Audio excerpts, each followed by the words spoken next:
नमस्कार दोस्तों, स्वागत है आप सभी का। आइए आज की क्लास में हम बात करते हैं दैनिक जीवन में पीएच का महत्व। आज हमारा टॉपिक रहेगा कि दैनिक लाइफस्टाइल में पीएच का क्या महत्व है, जो कि पीएच के बारे में हम पढ़ चुके हैं। तो विभिन्न पदार्थों की जो पीएच है वो हमारे शरीर को किस प्रकार प्रभावित करती है, इसके बारे में अध्ययन करते हैं। पौधे एवं पशु पीएच के प्रति संवेदनशील होते हैं। अब पौधे और पशु में पीएच का क्या महत्व है, तो देखते हैं इनके बारे में। देखिए, हमारा शरीर 7.0 से 7.8 पीएच परास के बीच कार्य करता है। यानी हमारे शरीर में मैक्सिमम पदार्थ जो है उनकी पीएच 7.0 से 7.8 के बीच होती है। ठीक है, तो ये हम कह सकते हैं कि हमारे शरीर में जितने भी पदार्थ पाए जाते हैं या शरीर की जो क्रियाविधि है वो किस पीएच पर कार्य करती है, तो हम कह सकते हैं कि 7.0 से 7.8 के बीच में। वर्षा के जल की पीएच का मान जब बढ़कर 5.6 से भी कम हो जाता है तो अम्लीय वर्षा कहते हैं। देखिए, अम्लीय वर्षा होने का कारण क्या है। वर्षा का जल जो धरती पर बरसता है, यदि उस पानी की जो पीएच है वो 5.6 से भी कम हो जाती है और फिर वो धरती पर बरसती है, तो इस बरसात को कहा जाएगा अम्लीय वर्षा।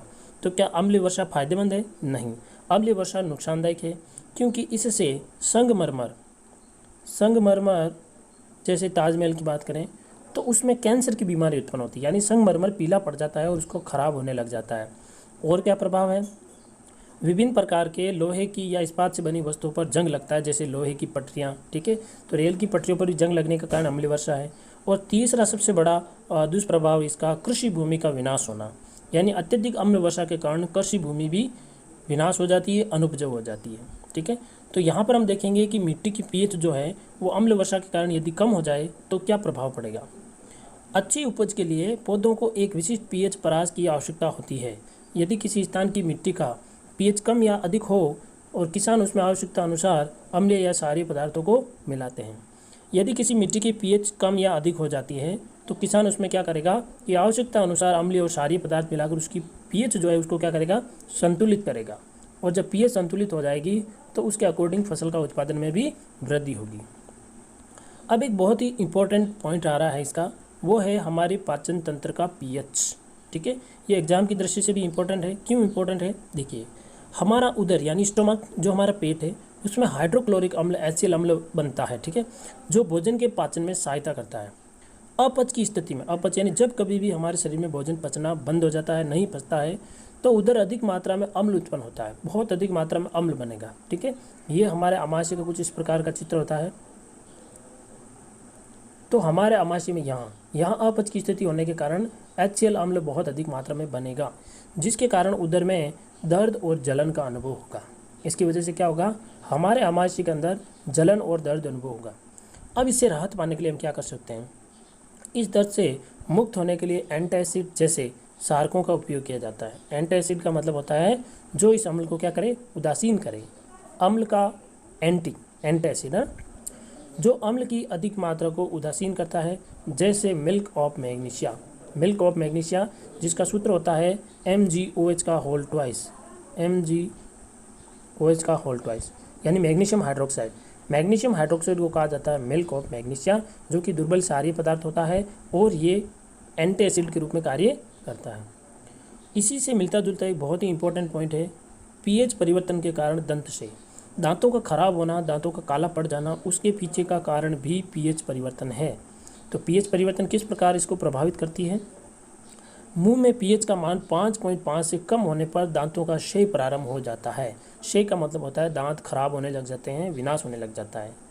और दांतों का इनेमल, देखिए दांतों के ऊपर एक परत चढ़ी हुई होती है, वो सबसे कठोर परत होती है, जिसको कहा जाता है इनेमल, दंतवलक भी कहते हैं इसको।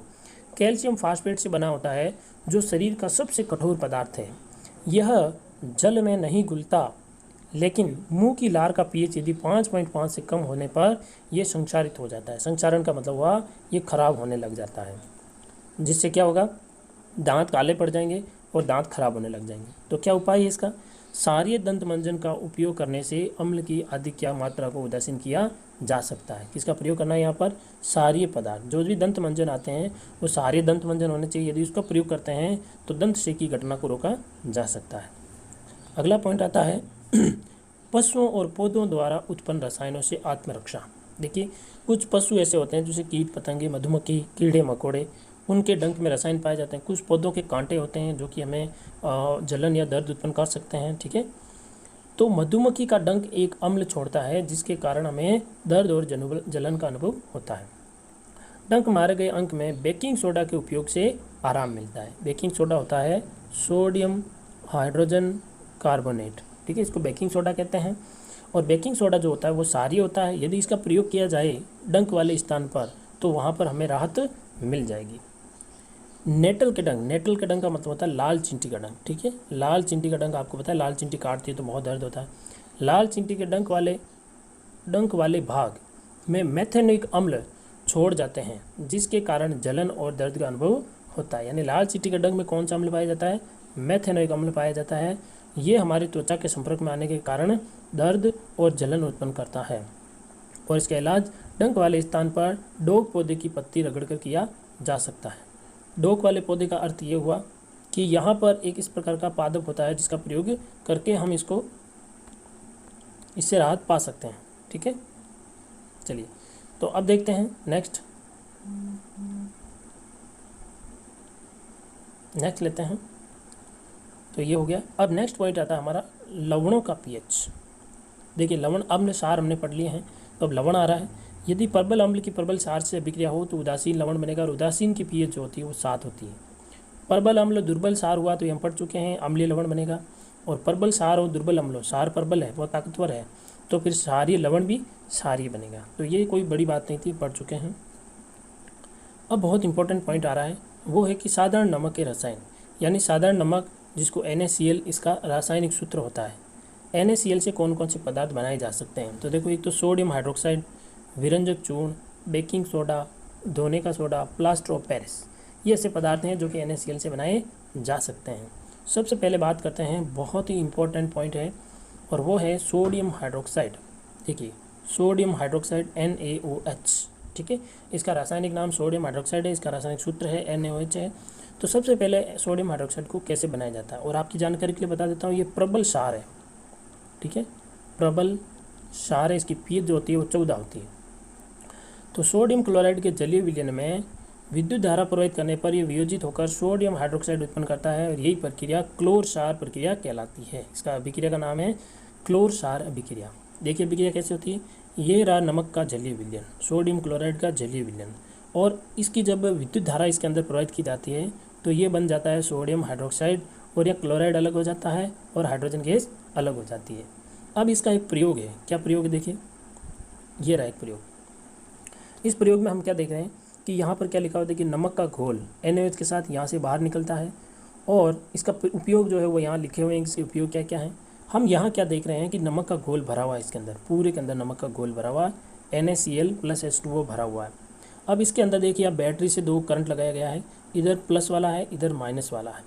जैसे इसके अंदर विद्युत धारा प्रवाहित करते हैं तो क्योंकि क्लोराइड आयन माइनस होता है तो वो प्लस की तरफ निकलेगा, तो क्लोराइड गैस यहाँ से बाहर निकल जाती है और यहाँ से हाइड्रोजन गैस बाहर निकल जाती है, ठीक है। तो अब यहाँ जो अंदर जो पदार्थ बचेगा वो कौन सा बचेगा, वो बचेगा NaOH, यानी सोडियम हाइड्रोक्साइड बनता है, ठीक है। यहाँ बीच में एक झिल्ली होती है जो कि इनको वापस मिलने से रोकती है। तो यहाँ पर ये भी प्रश्न बन सकता है कि NaOH कौन से एनोड पर बनता है, कौन से इलेक्ट्रोड पर बनता है, तो वो कैथोड पर बनता है। ध्यान रखना, कैथोड पर हमें क्या प्राप्त होता है, NaOH प्राप्त होता है, ठीक है। तो ये डायग्राम भी आप बना लीजिएगा। चलिए अब कुछ इससे संबंधित कुछ पॉइंट लिखे हुए हैं। ये पॉइंट क्या देखिए, एनोड पर Cl2 गैस बनती है, बिल्कुल सही है। कैथोड पर हाइड्रोजन गैस बनती है और कैथोड के पास ही NaOH का विलयन बनता है। फिर बात करते हैं इसके उपयोग की। तो हाइड्रोजन को ईंधन के रूप में प्रयोग करते हैं, क्लोराइड को जल की स्वच्छता, PVC के पाइप, CAC यानी CFC और क्लोरोफ्लोरोकार्बन गैस होती है फ्रिज में, उसको बनाने में। HCl का उपयोग इस्पात की सफाई और औषधियों के निर्माण में, और NaOH जो धातुओं को ग्रीस हटाने में, साबुन निर्माण में, कागज़ बनाने के लिए प्रयोग किया जाता है। यदि NaOH के साथ में Cl2 का प्रयोग किया जाए तो इसको विरंजक चूर्ण बन जाता है, और विरंजक चूर्ण का प्रयोग घरेलू विरंजन और वस्त्र विरंजन के लिए प्रयोग किया जाता है।